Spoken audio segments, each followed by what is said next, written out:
Welcome, everyone. My name is Glennon, and we're going to go ahead and get started. I'm really excited to see all the people joining us from all over California and some from other states in the U.S. It's really exciting to see you join us. As we get started, I want to just kind of start by sharing our goals for this webinar series. Our first and primary goal is to support our STEAM community and help people connect. We want to share out ideas and actionable resources, and continue to highlight the great work educators are doing to support students in California and beyond. A couple of logistical items. I'm going to share my screen for just a moment, and then I'm going to pass it over to our co-host. So some helpful tips for using our Zoom meeting today. Please make sure you're muted. We have a lot of people on the line. We will use the chat to submit any questions. We welcome questions throughout the session, and we have a moderator named Allison Peter who will be moderating the chat and raising questions up to the hosts. We do love seeing you, so please turn your video on if you're willing to. And at the end, we will have a feedback survey, so please feel free to complete the survey at the end. You'll also notice at the bottom of the slides, there's the short URL if you want access to the slides, and Allison will also put the link in the chat. And with that, I'm going to turn it over to our co-host, Karen Warner. So hello, everyone. I'm really glad you're here. It's exciting scrolling through to see all the faces. And I just want you to know that this is going to be an inclusive gathering. We will be talking about helping educators with their students kindergarten through 12th grade. So you can be sure to be getting some quick demos today. There will be some takeaways for you at the end and some resources. So welcome to everyone. And our demo and our guest today is Kelly Ellis, and she is from the Orange County Department of Education. She is the instructional program assistant there, and she has some great things to share with you. So Kelly, thanks so much for joining us today.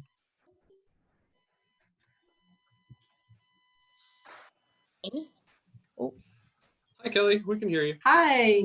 Hi. We can see and hear you now. Thank you. Okay. So, oops, jumped out a little. Let's get you into presentation view.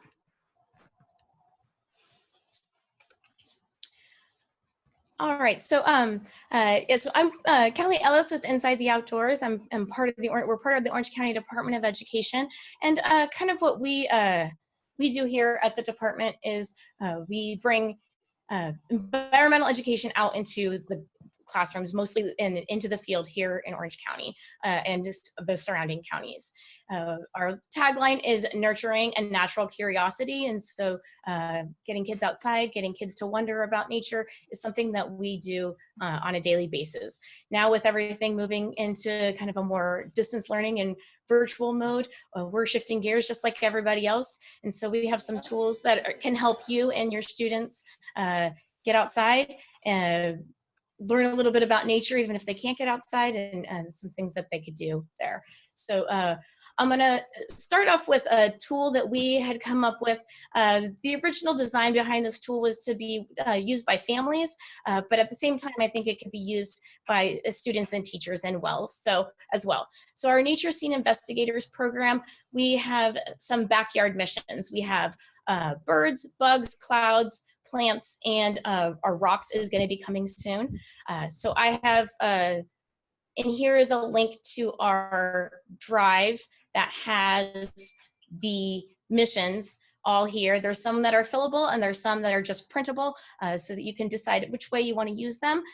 So it's kind of just a little way to get outside. I'm going to pull up one of these. I'm going to pull up one of these missions so that you can see that. So here is our bug mission, and so we would be asking students to go outside, take a look for some bugs. What kind of bugs do they see?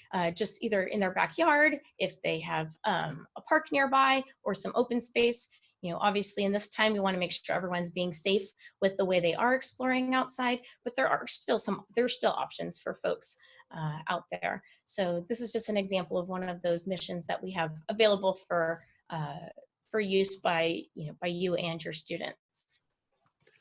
Kelly, can you, Yes. you have it on the slide there. I just want to point out that one of the things that you've done well in this backyard missions format is that there's an option for drawing, correct? And can you tell me a little bit about why you put an option for drawing in this? Yes. So you can see over here, it says use the space to draw the bug. And this is a tool we had designed for any age students to use, and those that might not be able to write out their thoughts or things like that, so that they could still make observations and still be able to express what they're learning outside through drawing. Drawing is also just a really important scientific tool as well. So it's the reason that we did want to include that in there. And Kelly, it's Allison. Are there Yes. are any of these missions age group specific? They're not, since they were designed to do with your family, there's not really an age group specific, it can be used with kids of any age. Obviously younger ones may need some assistance with reading and things like that. They are designed that anybody could use them.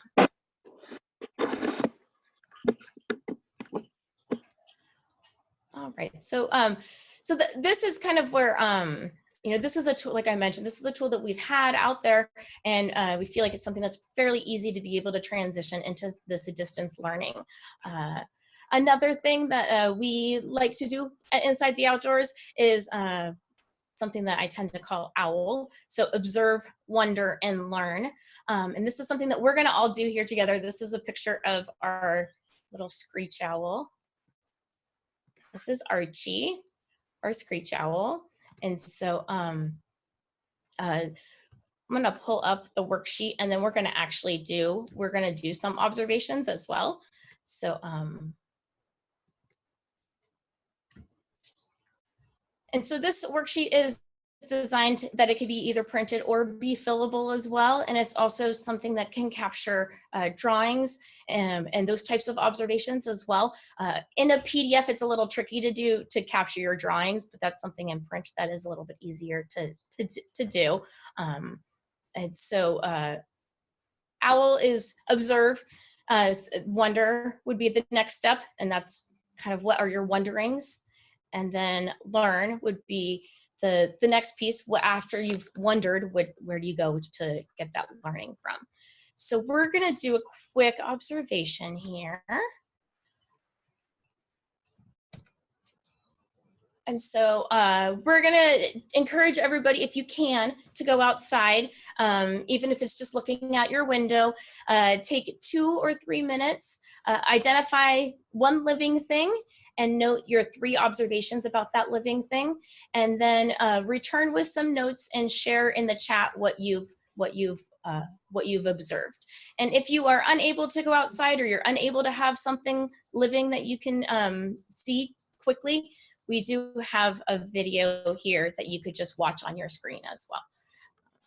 So I'm going to again encourage everyone to pause. We're welcoming you to stand up. If you have a kid with you or at your home, go to your window and take a look outside. So nobody can mute me. Oh, somebody's chatting with us here. But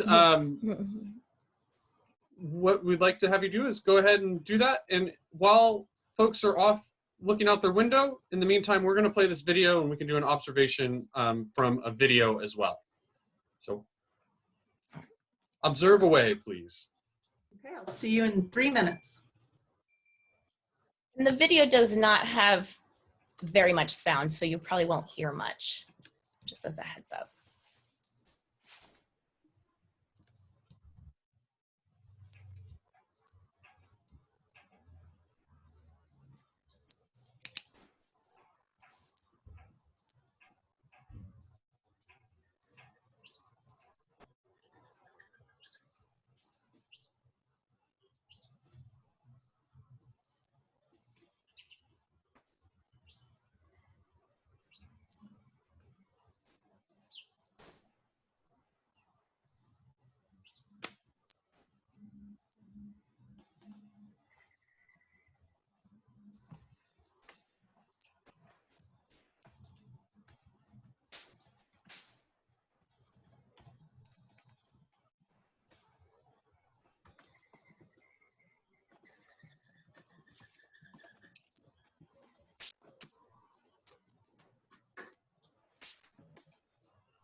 There are lots of fun observations coming in via the chat, so this is great. And we can see rose bushes and trees and a tiny bird.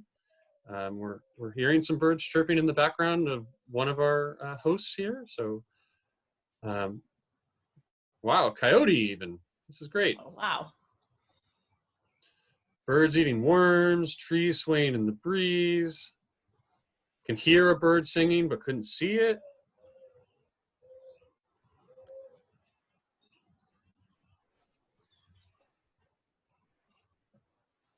Small birds sitting on a wire. This is great. Keep these observations, keep coming. We'll keep this, you know, people are welcome to make observations about the owl if they're here watching the owl video as well.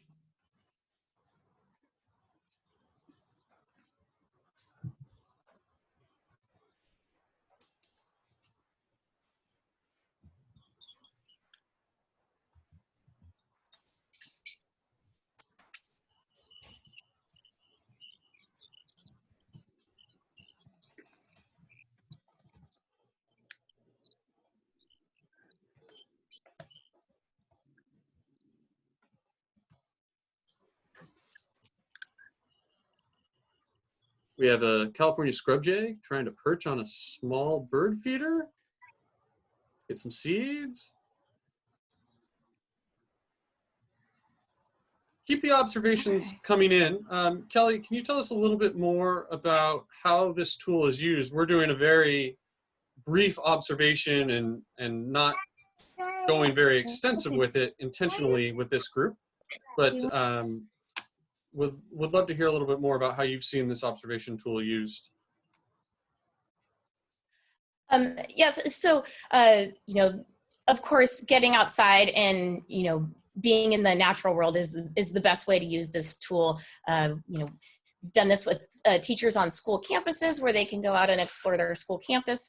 You know, at this time when we are limited to what we can do, and not everybody has access to space where they can see living things out their windows or be in their backyard even. Another option that you could do is have students watch a live webcam of an animal. A lot of aquariums and zoos are doing streams of even feedings and things like that that you could have your students watch, or you could even watch a video similar to what we did here today.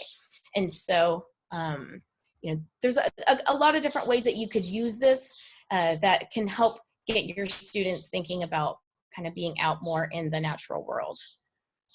And I'm not sure why my screen has scribbles on it.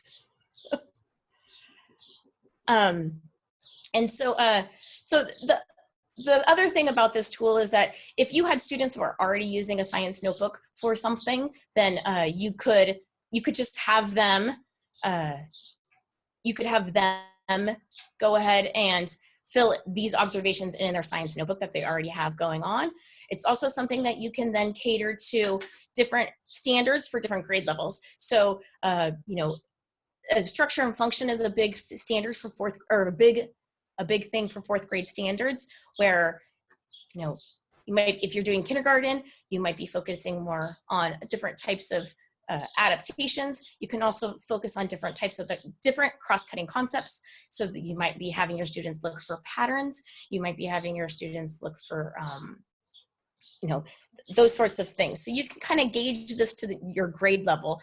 The tool that I have too is, you know, it's just something that we've come up with to focus your thoughts. And I think that's the important piece, is having your students focus their thoughts, write down their observations, write down what they wonder. And then from there, you can, you know, if you had your students turn in their wonderings, you could then, you know, take that into the next lesson. Okay, well, a lot of my students were wondering this. Let's do a reading about this, or let's do some further learning about this topic, so that then we could kind of, you know, further their learning and also learn from their wondering.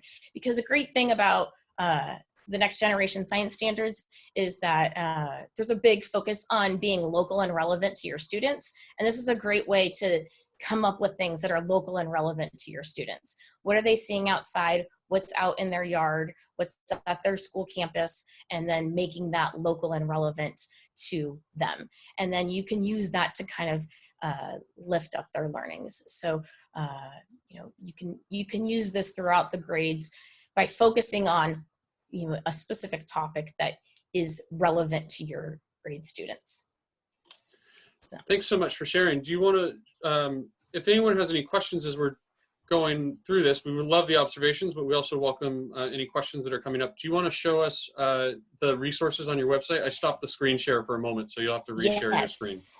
Okay, so let me see if we can go back into reshare. So just like everybody else, since we here Inside the Outdoors, we are shifting towards our distance learning here. And so we've just recently launched the distance learning page of our website. It's still in its infancy, so we will be adding more resources onto this page throughout the next few weeks. And so we have a couple different lessons here that we've already started to create. The focus of our distance learning is going to be on lessons that support the programs that Inside the Outdoors has, but it's not. These lessons can be done by anybody. They don't have to just be folks that have attended Inside the Outdoors programs. So, we have a habitat discovery lesson for kindergarten, some middle school stuff, some high school stuff, and we're going to be working on creating more resources over the next few months as we're in this time of distance learning. So I do have that OWL lesson here with the worksheets. There's also a link to our foundation's YouTube channel. So we're going to be posting videos with our animals, similar to the owl video that we watched earlier. And so those are some of the things that you could share. You can do as well, is look at those videos. And here's our missions are here for the backyard NSI missions. And then under our other distance learning resources, we have some online resources. These are some ones that I actually took from one of the webinars earlier in this Lunch Bite series. There's some great apps here that our staff uses. And these are things if you're looking to do bird identification or plant identification, and even just some general stuff. If your students have access to a device, these are some neat tools that they could use to kind of further that learning with them as well. So, and then there's one more one I wanted to show you real quick. We also have a family engagement one too. And so these activities tend to be stuff that you could do with your family and have a little bit, if you have a younger student, they may need a little bit of assistance, but these are some different things that can be done at home as well. Kelly, thanks so much for sharing. One of the questions that came in the chat is, can we use elements of this presentation when sharing with our own teachers? And that's the whole purpose of this. Please take these slides, take these resources, use them with your staff and your teachers. And at this point, if there are any questions, please bring them through the chat. And we're going to turn it over to Karen to share out a couple of upcoming current activities around this and some other additional resources. Thank you so much, Glennon. I wanted to be able to share with everyone some resources that I think will really integrate well with what you've just heard from Kelly. And so I know one of the questions had to do with, well, what grade level would this be appropriate for? And I think one of the ways to make these outdoor observations or out your window observations is through through notebooking. And so I've given you some links here. There's some articles, activities, some other ideas for how you would do this notebooking to really be able to make students thinking more visible to you. And there's also a newsletter here that I found had really good resources as well. And let me show you just some examples here. You know, if you had a kindergartner doing it, of course, it's going to look different than if you have a high schooler doing it. So really whether it's something that they do a drawing online or something they do in you know, a piece of paper at home, I like the idea of doing a draw and label. I think that's really important, especially for building vocabulary in context. You could have, you know, a draw and label, and then with the vocabulary that's built into the draw and label, then write something that's in context, because that really helps deepen the understanding of, you know, what the topic is.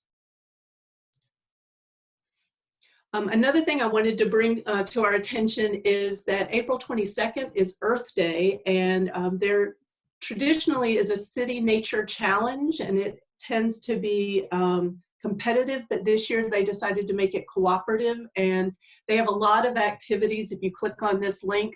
And what you do is during this time period of April 24 through 27, your students can make observations, they submit the observations, and then scientists and experts come in and give you some information and feedback based on that. So I think it's a really nice way, even if you're only standing outside on your porch, you can notice a lot of things, and this is a nice way to connect people safely with each other and get people to just notice where they are and some of the wonderful things that are, you know, an ant, a roly-poly. You study it long enough and you start to see the wonder of it.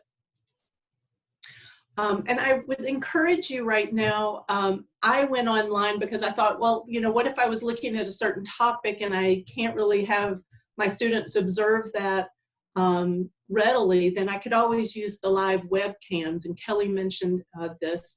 So I found some really interesting ones, and I know that between all of us, there are hundreds of people on this call right now. If you would put into the chat a favorite resource of yours, this is something that we could collect up, and this is a good way with all of us here, we can help each other. And so I encourage you to share out with each other that way.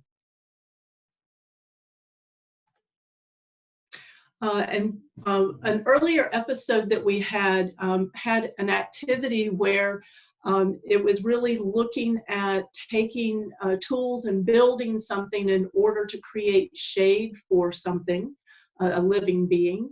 And so I thought, you know, with what you're having students observe, you could have not only an observation, journaling, and writing, you could also have them build a model and do something hands-on. And last week we had the Exploratorium come and talk to us about basically no-cost things you find in your home, materials, so that you can build things. They were building it for some science experiments, but you could build models the same way.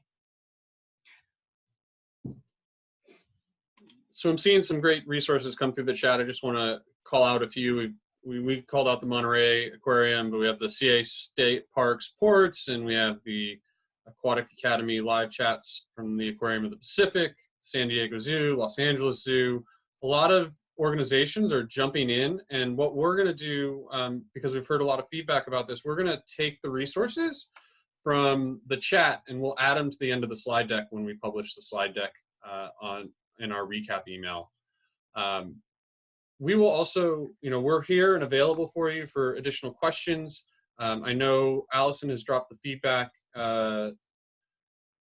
form into the chat, and we love feedback because that really does guide our upcoming episodes and what topics we cover and what resources we try to highlight and make available to all of you. So please feel free to share the feedback via the feedback form. It just got dropped into the chat again.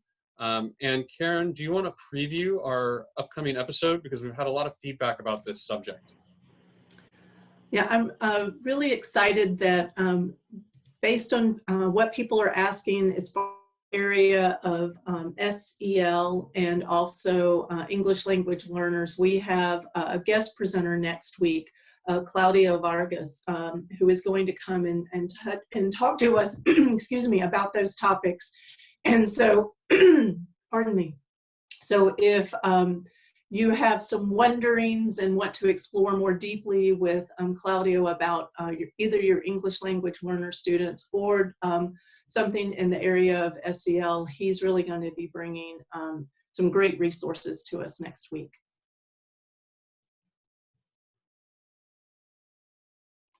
I will also add that Claudio was one of our highest rated presenters from the STEAM Symposium, and we're excited to bring him to this format as well. But the STEAM Symposium registration is open, and I think on the next slide there's a little more information about the STEAM Symposium.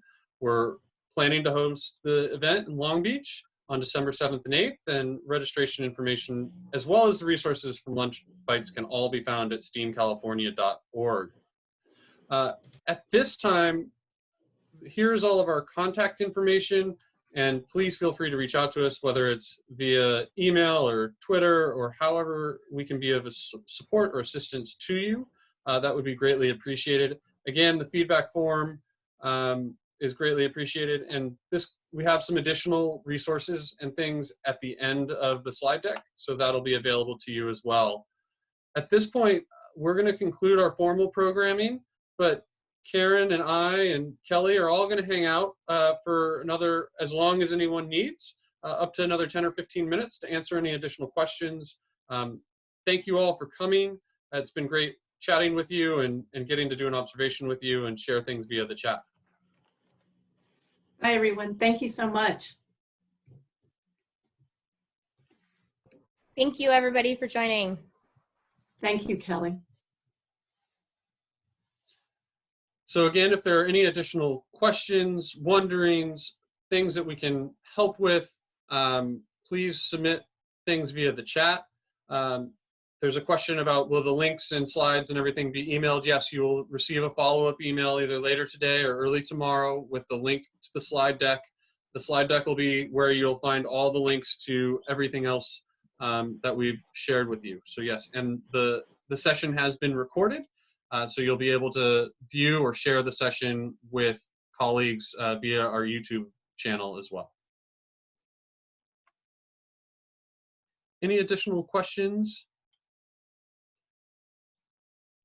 I'm going to call out Jane. Being an art teacher, I love the observation element and how students could loosely look closely, take a picture, and then draw it. Thanks for the great integration ideas. Pleasure.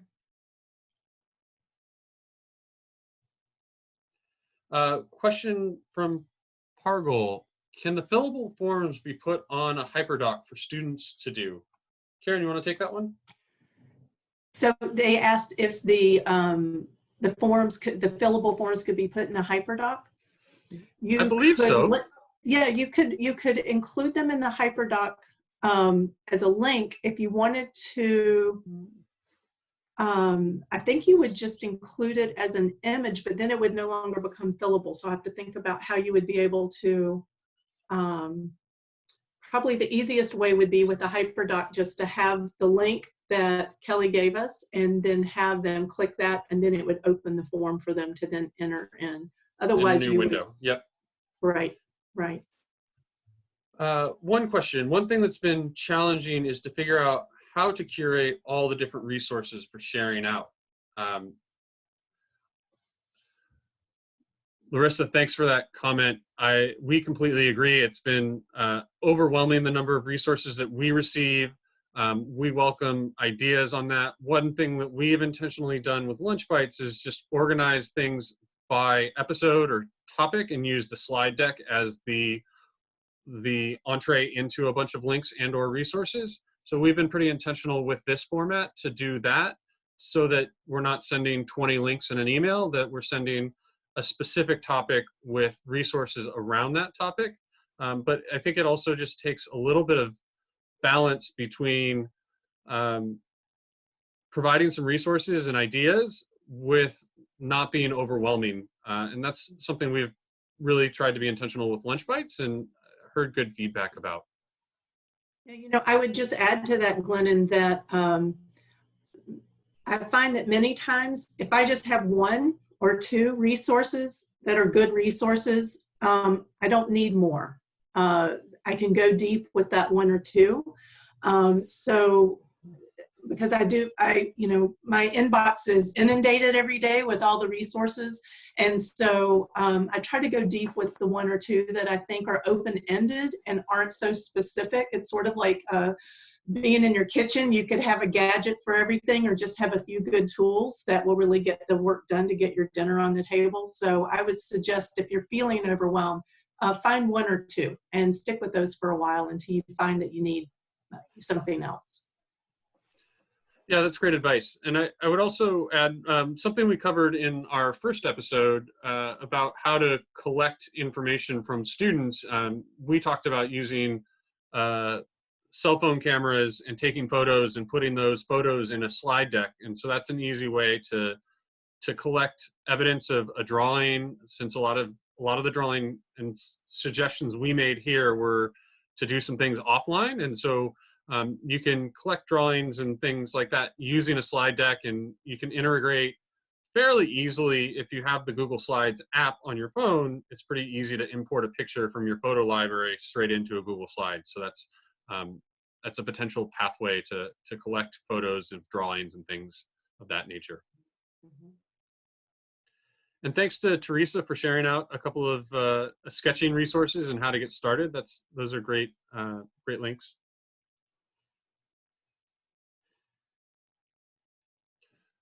Again, if there are any other questions, thoughts, wonderings, we're here to answer any questions, and we'll hang out for a few more minutes, but appreciate everyone logging in. And this is the conclusion of any formal programming. But again, we're going to stay around for a few more minutes and make sure all the questions that are out there or ideas are getting shared out.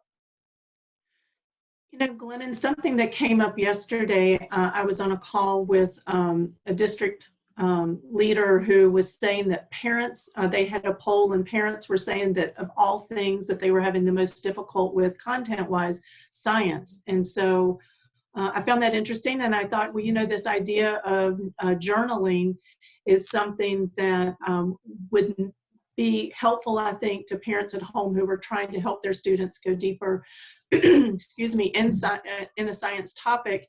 And, you'll always have that student who wants to just say, well, I see grass, it's green. And they don't really at first engage. And so with, I think, a drawing and some labeling and having to look deeper at something, well, what color green and what are there lines in it, and getting them to go deeper in it, then there's a level of engagement that can happen through really careful journaling.